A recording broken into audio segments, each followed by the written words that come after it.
Nairobi, a city of nearly 5 million, but behind the skyline lies a lot no one shows on postcards. Each day, over 3,000 tons of waste are generated, yet garbage spills everywhere. Why? Because trash in Nairobi isn't just a sanitation issue, it's a big business. Every morning, thousands of scavengers stream to the Dandora dump site. The people here try to earn a few shillings a day to help make ends meet. Gangs and cartels are said to control the landfill. It's a dangerous place, especially for children like Simon. Nilikuwa nimetoka shule, nilikuwa nimetumwa pesa ya school fees. Nikakuja nyumbani nikapata hakuna mtu. Nikawatafuta, nikajaribu kuulizia, nikakosa. Nikakuja huku dump site nikakutana na rafiki yangu mwingine anaitwa Toma. Wakaanza kunionyesha life ya huku. Tukakaa naye tumekaa. Sasa kazi yetu ni kuhustle. Tunakotanga hizi magunia, ma white na ma plastic ndio tunauza, tunapata pesa ya kukula. Na pesa bado ikibaki unaweza weka, unaongezea utanunua kama nguo.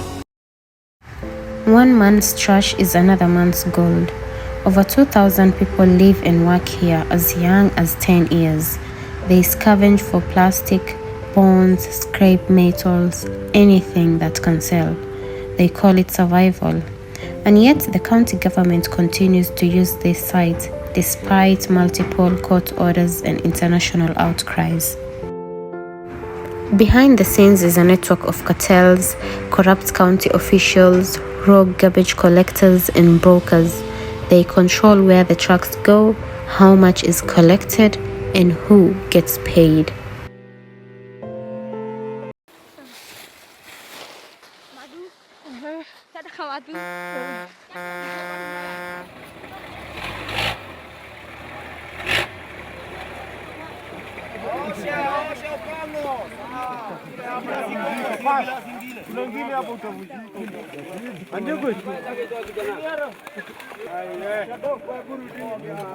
In the financial year 2024-2025, Nairobi County allocated a total of 2.97 billion shillings for garbage collection and waste disposal. But by the third quarter of the year, only 1.13 billion shillings had been spent. That's less than half of the budgeted amount despite growing piles of uncollected garbage. So, where did the rest of the money go, and why is the city still choking in trash?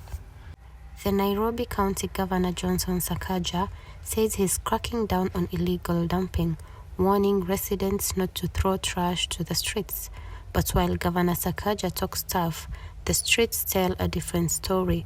Billions have been allocated to waste management, yet there is little to show for it. On illegal dumping, we are not going to compromise. You ukishikwa, shauri yako, you will follow the law. You are going to pay your fine. It's a hefty fine under the MCA law. Because unless you have a clean environment, there's really not much else you can do. Now the city is sinking in garbage, despite the work that all these officers are doing every single day. So look out for that designation. We're going to do public participation, and we all partner in making sure the city is clean and that businesses work. In July 2023, during the height of the Maandamano protest, the country was shaken when bodies were discovered dumped in Nairobi's dump sites, lifeless victims left to rot alongside garbage. These sites, already dumping grounds, became silent graves. The stench remains and the trash keeps piling. Billions are budgeted for waste management, but these sites remain neglected. The pathologists and the forensic investigators to tell us and to tell the nation what is happening. Because if you put those figures together, you're talking about 13 bodies being recovered in about 24 hours. That is not a normal thing for anything. Every day, hundreds of men, women, even children walk into this mountain of garbage. Not because they want to, but because they have no choice.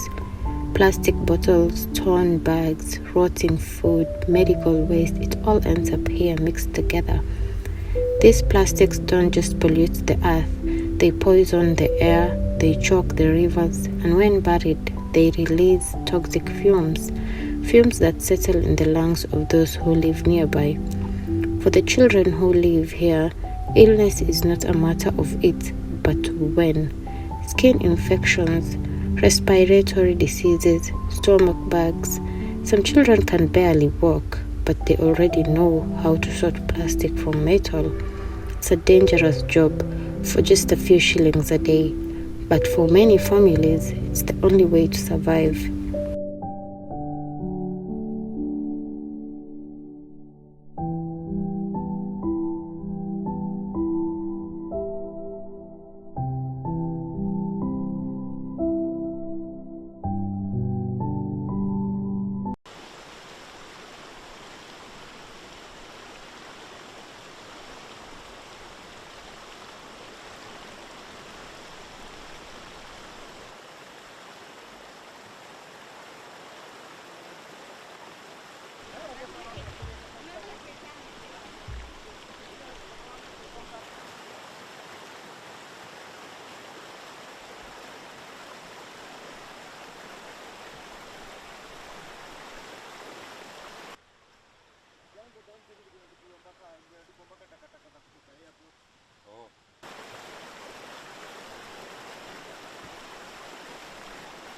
We were young, we could cross the river into this other estate and go have some fun out there and then come back to the same river and just cross, But right now, considering the amount of pollution that's inside this river, it's difficult for someone to cross this river barefoot. Kwa sababu mtu anaweza umia because of the broken glasses and all that from the industries like in the light industries and other industries out there.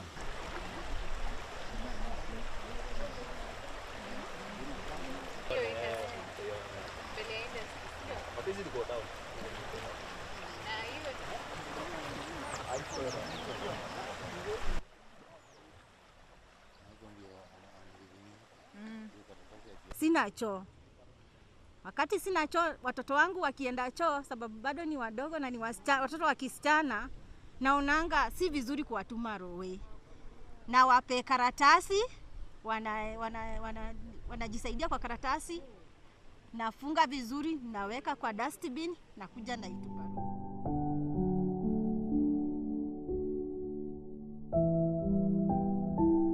Imagine children collecting plastic bottles instead of going to school. Men risking their lives, inhaling toxic fumes just to earn 50 shillings.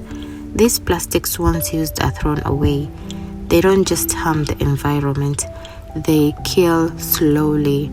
They've begged the government to intervene, to clean up the site, to relocate families, and at least to protect the children.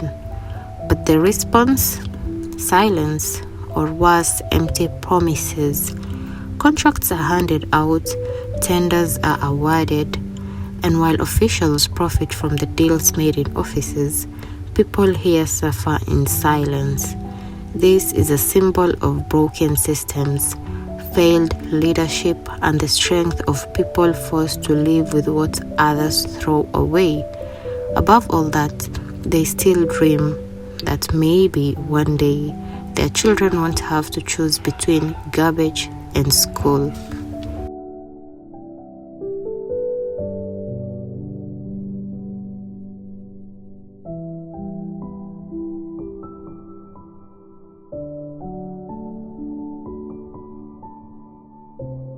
Maybe one day the smoke will stop. Maybe one day someone in power will finally listen. And when that day comes, when justice meets the ground, Dandora will rise, not as a dump site, but as a place that proved even in the darkest, there is always light.